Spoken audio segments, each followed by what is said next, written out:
and I don't know what your plan is, if you're just planning on directing it or what, and you know, and my daddy bred a horse whisperer that was following in his footsteps, or attempting to, and I said, I don't know what your plan is, but I'll work for nothing if I have to do this film. So if anything changes or happens, and then I found out, oh, he's starring, I went, well, I don't know, Patrick. I don't think you're old enough for it, really. I don't think so either. You're not. I don't think. I think it had to be somebody older, and Redford's not listening, I hope. More weathered looking, and Redford still looks great, but he looks a little weathered, you know. Now I think he looks marvelous. It doesn't bother me, but okay. Do you need a white balance? I've got it already. Well, Patrick, which you have nothing to do with. But anyway, let's talk about Black Dog, because I didn't know much about the film before I went to see it. And I sat there and I was absolutely blown away by the action in this film. But also there's a very nice, lovely family story. That, you know, the two things are parallel. Let's talk first of all about the action, because people now are so accustomed to things being computer generated. Yes. And these shots with these big rigs in collisions and flipping through the air and everything else they're doing, people are going to say, oh, well, they did that computer generated. So no, there's none of that stuff is computer generated. Only the vision of the Black Dog, which is born out of a Southern trucker's legend about truckers that push the envelope too hard and burn the candle at both ends, and work too long and hard to and run two logbooks. And there is a common vision that they seem to share, supposedly, which is, and I'd heard this before I ever did this movie. It's what intrigued me about it initially, is I'd heard this Black Dog legend, and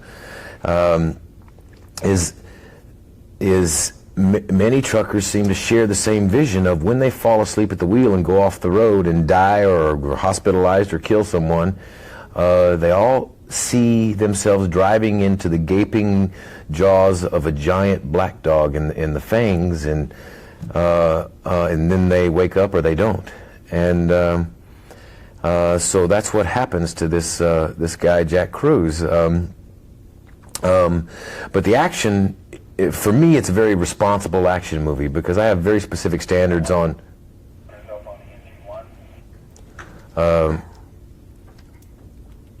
Sorry about that. that's okay. I go back to, for me, I have very specific. Okay. Okay. For me, I have very specific standards in what determines whether I will do an action movie or not. I'm not interested in gratuitous violence or blood and guts. I'm not interested in unrealistic heroes. I'm interested in the everyman kind of hero, to where the character could be any one of us, whose family being put in a life or death situation will go to the death to save them. And I think any one of us would do that, and I think that's what makes it work for men, is, or women for that matter, on an action level, is that you can believe the action. It's not computer generated. It's not outrageously unrealistic stunts. It's a guy who just happens to be one heck of a truck driver, and uses that skill to save himself and save his family, based off of stupid decisions he's made. But I think the thing that really turned me on about doing the movie is exactly what you said. It really has a dramatic element and a dramatic arc in a very simple way. You know that. I mean, for me, it's a story in the old style, like a Western, of man against himself and man against insurmountable or possibly insurmountable obstacles, and the only thing that's going to save him, his family, or the situation is whether he pulls it off or not. But I love what happens with the relationship with my wife and my daughter in the movie, and I really identified with it, and I identify with this character's demons. You know, having seen the Black Dog gone off the road, killed a man, widowed his wife, and put the wife and daughter into poverty because of him, because of, you know, him working himself to the bone to try to give his family a better life. And he finally gets his family moved out of a neighborhood where his daughter has to go through metal detectors to go to school into a decent neighborhood in a little house. And then he goes to prison, and now the guilt he carries with him for messing up his family's life. Potentially they're going to now lose this and have to go back to this kind of world that his daughter will have to grow up in. And he makes yet another stupid male decision, which is to go ahead and do one run from Atlanta to New Jersey with a load that he knows is illegal. He doesn't know it's illegal arms, and puts himself and his family in danger. And I like that Kevin and everyone were willing to be responsible enough to go back in when I came on board and rewrite and try to flesh out the performances more, because there's some really nice characterizations in this movie. Randy Travis does a wonderful job. Meatloaf does a wonderful job, and all the guys in the truck and Rock, Charles Dutton. So there's some really nice work in the movie, and I think that's a testament to Kevin Hooks. Not only is he renowned as an action director, but he is of the acting world. I mean, he was on The White Shadow for a long time. He was the little boy in that movie Sounder with the boy and the dog, and so he loves the process of performance and was willing to allow spontaneity and nurturing to happen, and I think that's why it comes off as more than just a big action movie. Did you have to learn to drive a rig? Yeah, I had to relearn. I had hauled cattle. I had driven double-decker cattle trucks in my teens for my grandfather, and driven a little bit as a scab, as a strike breaker for the Grocer Supply Company in Houston. But that was many years ago. But I surround myself with stuntmen and guys that I've worked with for many years, where you get this level of trust, like a marriage, that they know I'll die for them and I know they'll die for me. So we protect each other, and my stunt double's phenomenal. He knows how to get out there and set the fight choreography and everything up in the safest way possible. Then we have meetings and go through and analyze it. And I had Gene Hartline, who I've worked with as far back as North and South, and even the Renegades, an early little series I did.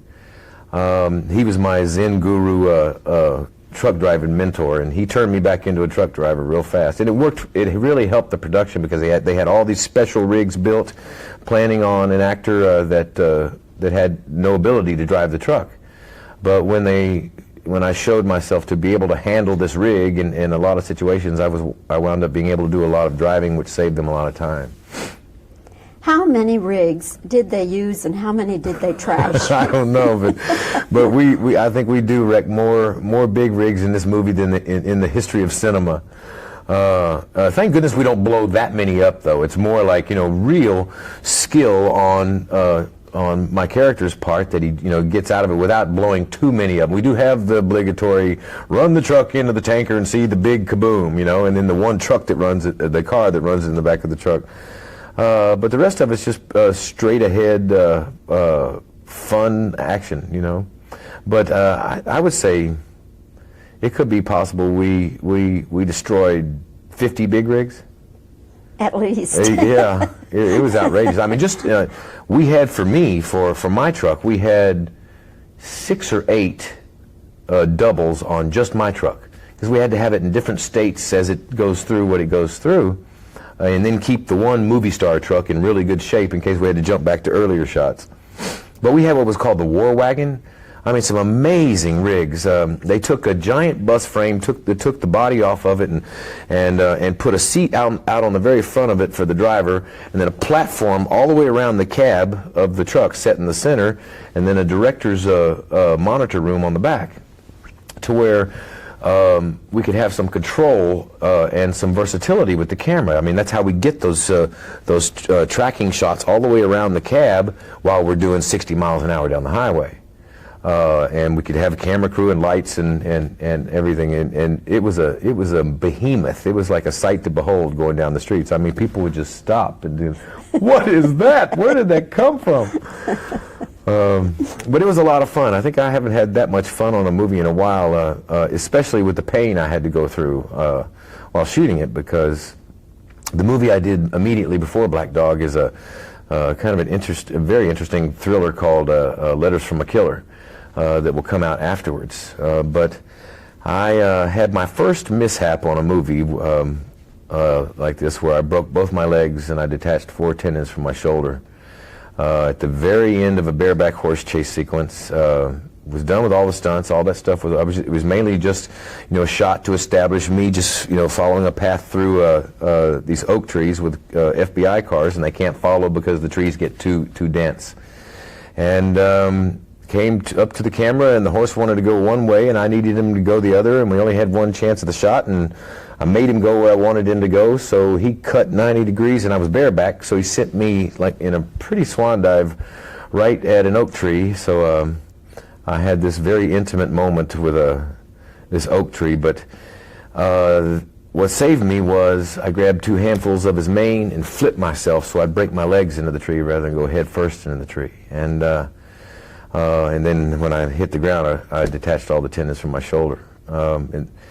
And I'd never shut down a movie before, and I didn't like the way that felt, So you had the shoulder injury, and then you broke both legs, is that right? Yeah, at the same time. Wow. And but I only let myself be down for 3.5 months, and had myself back on that movie with the same crew back, because I got back fast, and finished that movie and the horse chase sequence. And then 3 days off, and then went straight into Black Dog. So Black Dog was really a study in my ability to confront and deal with pain and still do the job. So it made it a challenge, and also only 3 days off between the 2 movies. I had no time to plan the character's emotional arc, much less a relationship arc, or any relationship arcs. And I usually like to do a very specific orchestration of every character and relationship in the movie before I approach mine. Then I allow the movie to tell me who I'm supposed to be, rather than predetermine or lay on the character who I'd like them to be. So it was a real challenge to see if I could just go with the flow and trust my instincts and try not to be boring or run into the furniture or run into too many trucks that I wasn't supposed to. How are your legs now? I'm doing great. Lisa and I are training really, really hard. We're going to do a dance movie, Without a Word, finally. I know we've been talking about it for years. But I'll reiterate, it's this play we wrote called Without a Word that we won 6 Drama Critics Awards for. It's gone through many incarnations with writers and directors who wanted to take it into abstract hell, and we gravitated back to the place where he's like, you know what? This piece came out of us as a play. It needs to come out of us as a movie. So Lisa took it, owned it, took the last year, wrote the screenplay, and did a beautiful job. And so she is going to direct the film, and I'm going to produce it in September, and which is very, very exciting. I mean, this is, as you know, this is a labor of love that we've worked toward and on for a long time. And it'll star both of you. Mm-hmm. And Nicholas Gunn. And it is pretty autobiographical, isn't it? To a degree, in terms of what the characters go through and how their careers end, but not in terms of the details of the story. It's really many different kinds of a movie. It's a love story. It's a dance film, but not a bebop dance film. This is serious concert dance.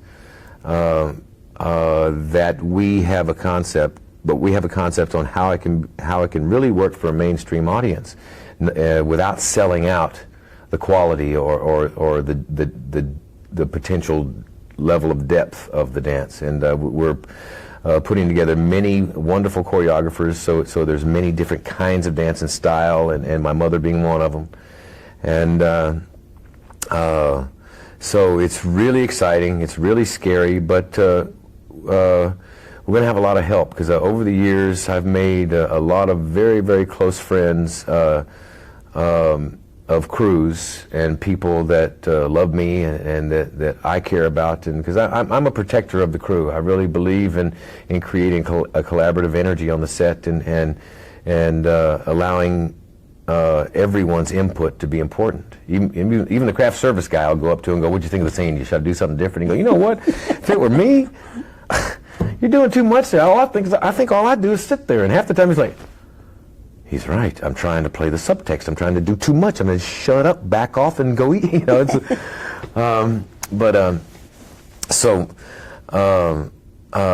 we're surrounding ourselves with people that we hope, well, not only hope, but fear are more talented than we are.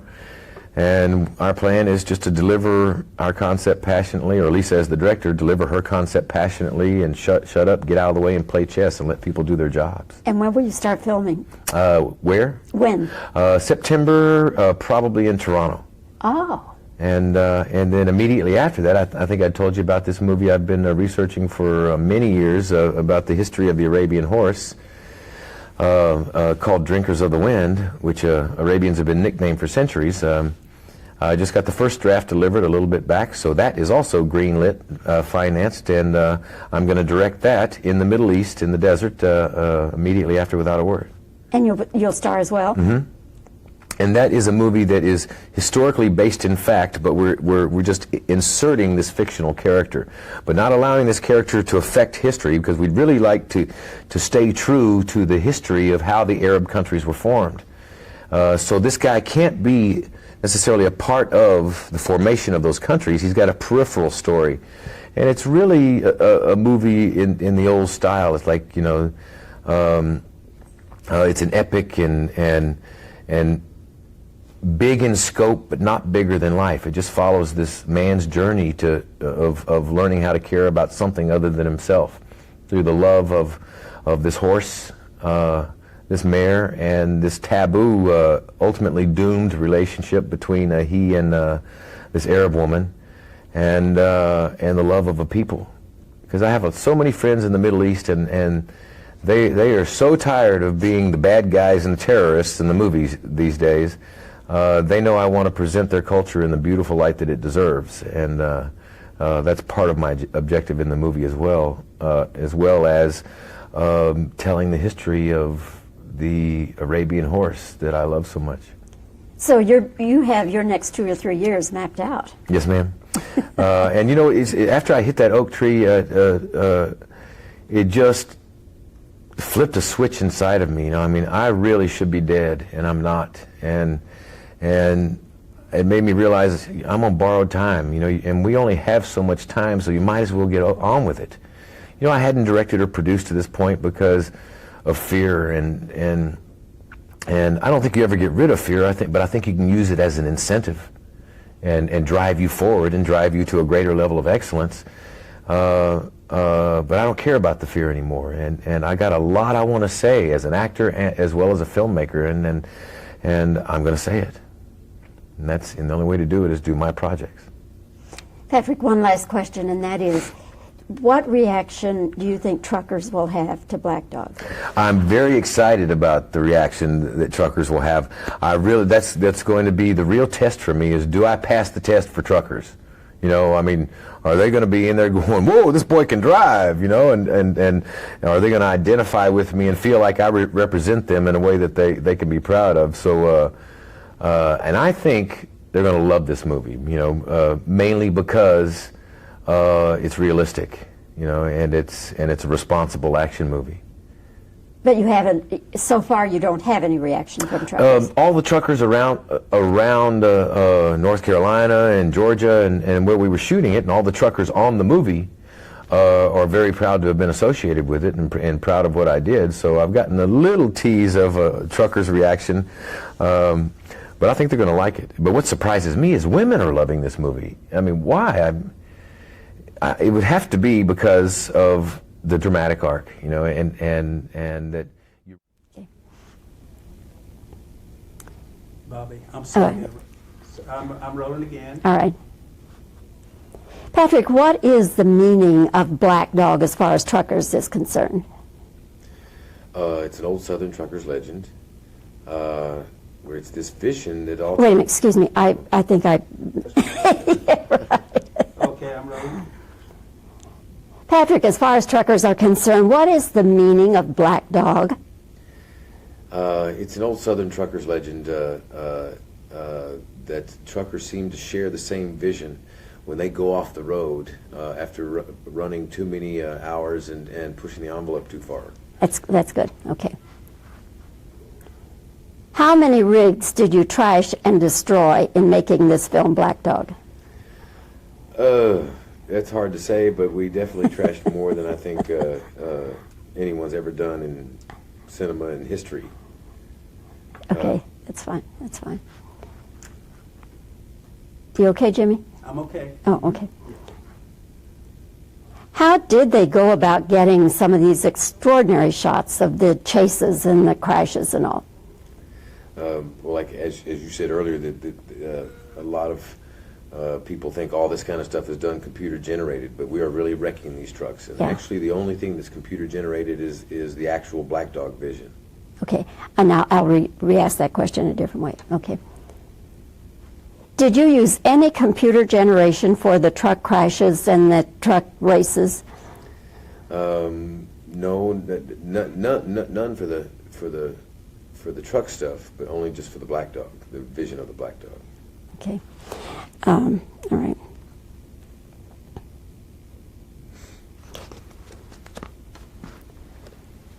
You had a very severe accident in making the picture Letters from a Killer. What exactly happened?